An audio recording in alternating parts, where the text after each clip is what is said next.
Hey guys, welcome back to the channel. Today we're doing a review of this beautiful VPG Mustang GT3 wheel. We'll do a quick unboxing and then I'll tell you all the details that you need to know about this amazing steering wheel. Typically I buy all the products that I review on this channel, but VPG sent me this wheel to do a review on. But it doesn't matter anyway because I'm going to buy the wheel, probably before the video is over. Another thing to note guys, this wheel has made its way around the block. So there may be some weird things that happen with this demo wheel versus what you may experience as a customer. For anything that's different between the demo wheel and the customer wheel, I'll call out specifically. But there's not much, and quite frankly guys, I haven't had many problems with this wheel. I'm also not going to beat around the bush too much. This wheel is basically perfect. It was really hard to find constructive feedback for this wheel. However, we did find a few things that I'd like to share with VPG as well as you as a customer so you're prepared for your experience when you get this wheel. That being said, we'll have a look at the unboxing and then we'll get into the details of this wheel. This wheel comes in a Ford Performance branded box. I was surprised I didn't see the VPG logo anywhere on the box except for a very small section on the bottom right hand side of the front. Usually manufacturers love to spread their logo all over the place. In this case, you can tell it's a Ford Performance branded product. Once you break through, you'll be greeted by your VPG wheel. At a first glance, you're definitely going to be impressed with the quality of this wheel. Initially, you'll notice the precision in the carbon mold, buttons, and surrounds of this wheel, which we'll talk about a little bit later. When you flip the wheel around, you'll notice both the shifters and the clutches, both made out of high quality carbon fiber and aluminum. There are also two additional buttons located in the rear. The hub is also made out of a combination of aluminum and carbon fiber.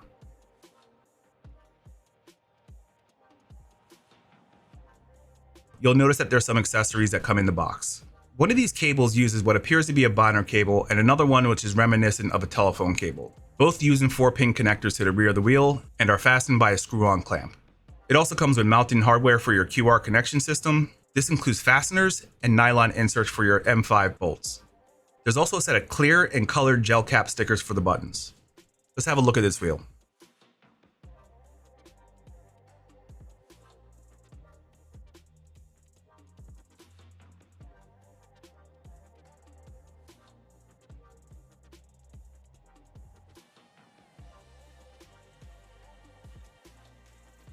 So before getting into this wheel, it's important to know where this wheel came from. You guys will notice that the foundation of this wheel and the shape is very similar to other GT3 wheels. In fact, I know 3 manufacturers that use this similar style wheel in their cars. The first ones being the Aston Martin GT3 and GT4 cars.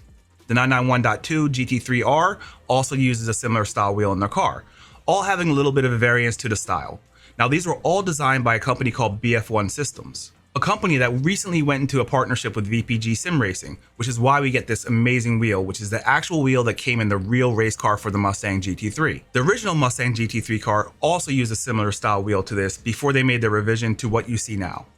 Now Ford and BF1 has taken this wheel to a level that I don't think is going to be able to be matched. And I've had a lot of wheels. This is the highest quality wheel I've seen and used, period. I mean, have a look at this thing. Now this wheel already has championship pedigree by winning the 24 Hours at Daytona in 2025, and I was happy to say that I was there with a couple sim racing friends. This wheel was designed by BF1 Systems for Ford Performance. This is the exact wheel that's in the car itself. It is an exact replica of the Ford GT3 steering wheel. In fact, it uses some of the same manufacturing processes to build this wheel as it does to build the real life wheel. This is intended to be an exact replica, not a wheel that you can customize. And I've asked about customizations and there was none available, specifically a forged carbon fiber option. The real life car doesn't have forged carbon fiber, which is why it's not an available option with this particular wheel. The casing is something that we definitely need to talk about. There is a massive process that goes into making this case. The carbon is pre-preg layer up carbon. The thickness of this case is based on FEA analysis and it varies but is confidential.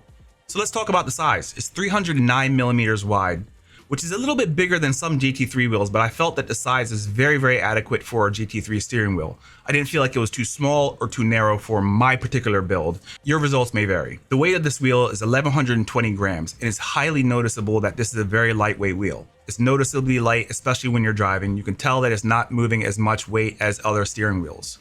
To give you an idea of how meticulous creating this case is, it takes over 7 hours just to lay the pre-preg for the rear side of the case.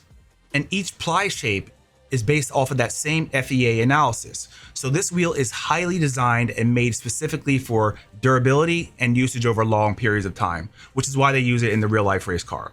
And this is all done to maximize the strength. The grips are a great combination of being both soft and rigid at the same time. The grip level is absolutely amazing. I've been racing this wheel in Le Mans Ultimate for about 3 weeks and I haven't had one slip or any type of grip issues. These are in fact the best grips I've ever used by far. The grip material on this steering wheel is the same that's used in a real life car as well.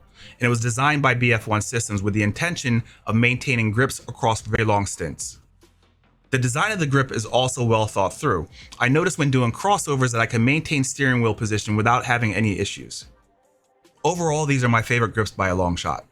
All of the metal bits on the wheel are made out of aluminum, and the coating on them is absolutely perfect. I couldn't find one defect in any of the coatings. The rotary knobs also have the same aluminum build and coating. They have a nice design. They're snappy, but not overly rigid. This wheel also has dual funky switches, and they're positioned perfectly. I did notice that these funky switches take a little less effort to get them to click in position than any other funky switch I've used. I'm not sure if that was intentional or if that's because this is a demo unit. They shouldn't be any different because they're standard Alps 7-way hat switches, so I don't know. They don't feel terrible, but I did notice they take a little less effort to get them to click versus other funky switches. The buttons feel great and they're quite unique. They have 4 LEDs per button. The ones on the front are APEM 5G buttons with 650 grams of input force before activation. These buttons have a cool little trick to them. They have 4 LEDs per button, so you can make a really nice animation, and the startup animation is just really cool to watch. If you have time to mess around in SIP-Hub, definitely take advantage of the 4 LEDs per button. The rear buttons are also auto P9s, which have that great snappy auto P9 feel. You guys are all used to P9s, I'm sure everyone's used them. They feel like every other auto P9. Like I mentioned in the unboxing, this comes with 2 sets of caps. One set is colored, one set is clear. The colored caps are okay, but they're not great in my opinion. They let a little light bleed through if you don't put them on perfectly. I would personally use the clear caps and then map the button color to match the steering wheel instead of using the colored caps, just because of that bleeding thing starts to get annoying after a while. The carbon paddles on the back, specifically the shifters, are very thick and they feel great to touch. You'll never have a problem locating your shifters. The magnets on the rear are black painted N52 strength magnets. You can switch them for lower strength magnets, but I wouldn't recommend it because these shifters feel absolutely perfect.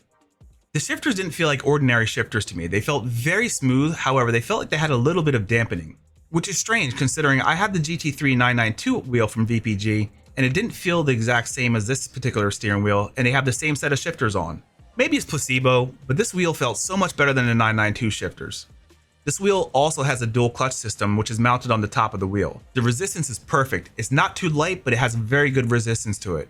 I feel like you could be way more accurate with your index finger versus your pinkies when activating your clutch. This wheel connects via USB. We'll talk a little bit about the specifics about what you need to do to make sure this wheel continues to work. It uses a 4-pin connector in the rear, and like I showed you guys before, it comes with 2 different cables that you can use. Just so you guys know, you can't just plug this wheel into a USB port and expect it to work. You need to run a USB powered hub.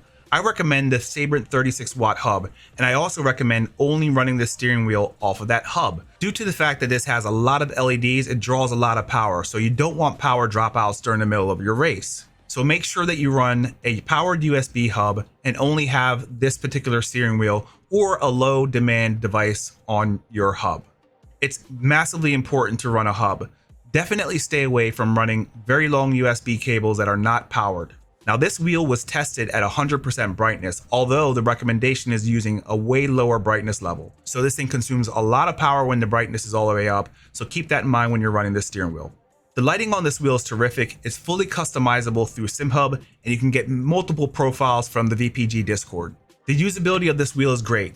Like I mentioned before, you can use this wheel with any GT3 car comfortably because it's a 309mm wheel, but it really feels like a 300mm wheel, to be perfectly honest. So this wheel is branded for all GT3 cars, and if you're a GT3 driver, it's very important to not be distracted by your mismatching steering wheel. That's just me, maybe. Now the price. This wheel is astronomically expensive. At $2,200, this wheel is as expensive as some people's sim rigs altogether. Now, it's really hard to justify a $2,200 purchase, but hear me for a second. This engineering quality of this particular steering wheel is so razor thin when it comes to tolerances. Just have a look at this. The seams on this wheel are absolutely perfect. The finish on this wheel is absolutely perfect. There's no waviness in the texture. The rigidity of this wheel is super strong. You would not think that you're holding a 1120 gram wheel. It feels like a very dense, super strong object. So I think it may be worth it, especially if this is the one wheel that you use all the time for all your GT3 cars. Don't be like me and have 20 different wheels. No, I don't know. It's a hard proposition, but it's something that has to be discussed because this is one of the most expensive steering wheels on the market. And it's $2,200 and it does not have a screen. And I know some of you guys are going to say that, but just because a wheel has a screen doesn't make it valuable. Now, I personally think that $2,200 for this particular steering wheel, if it's going to be your one go-to wheel, if you're only GT3 driving and grinding away in iRacing to get your 4K iRating, this may be the one because the performance of this wheel is absolutely top tier. The engineering quality is unmatchable from what I've seen so far. Now, I haven't had every wheel. There's still some wheels I haven't had that I still need to test out. And manufacturers, you're welcome to send me your wheel. But from what I've had, which have been a lot of wheels, we're talking like 30 to 40 wheels, and all of them being very high quality wheels, this wheel is the best wheel I've ever had. So let's talk about the pros and cons with this steering wheel. The pros. Obviously, there's a lot more pros and cons. This wheel is absolutely stunning. It is gorgeous to look at.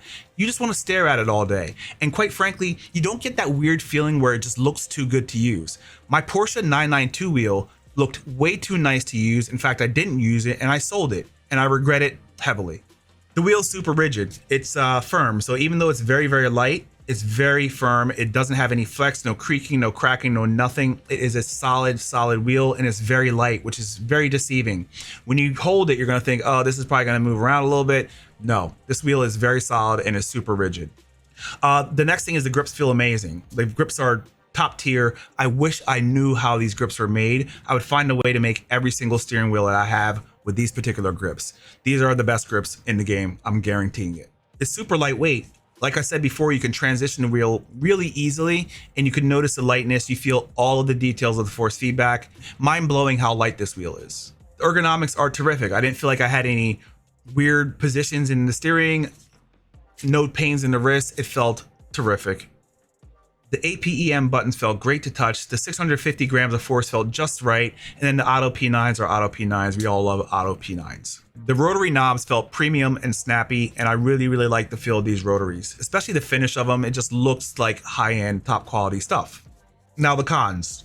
Now, I had to really stretch here to find cons, guys. And if you're really asking me, this wheel is 1000% perfect. There's no flaw from what I can find, but there's a couple of things that are a little bit different or maybe not so perfect for everyone. And I'm going to talk about them.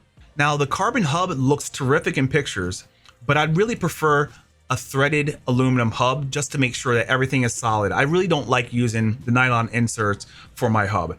I didn't notice a difference. I couldn't tell it had a nylon insert, but for me, I'd rather just have a direct aluminum to aluminum hub so I can screw in my QR to my wheel and be done with it. I hate putting nuts on. I just don't like doing that anymore. I'm getting lazy. Another con is there's no customizations. That could be a con unless you're a Ford fanboy. If you're really into Ford, not having customizations is probably great. But if you're like me, you want to have a couple things changed, like a forged carbon option, or maybe change the plate on the top. There's no customization options. This is intended to be a replica and it's going to stay that way. And the last and biggest con is the price. It's extremely expensive, but like I said, the engineering process that goes into making this wheel is the same engineering process that's being done at the Ford factory, and it's just a big pill to swallow. So if you have the ability to buy this wheel, you should absolutely buy it immediately and have no regrets. I guarantee you, you will not regret buying this wheel. But if you really have to push and stretch for it, you may want to pick other options. Or save up some money until you can buy this wheel. It's not for everyone. It's for people who absolutely have to have the best. That being said, I hope you guys enjoyed the review. We'll catch you guys next time. I'm going to be reviewing in my next video a very similar wheel to this that may be a good option for people that may not have enough extra cash to buy the VPG wheel. Stay tuned for that. I hope to have that done in the next 3 to 4 weeks. So you guys have a wonderful day. We'll catch you next time. And guys, subscribe to the channel. Please, I'm back. Have a good day.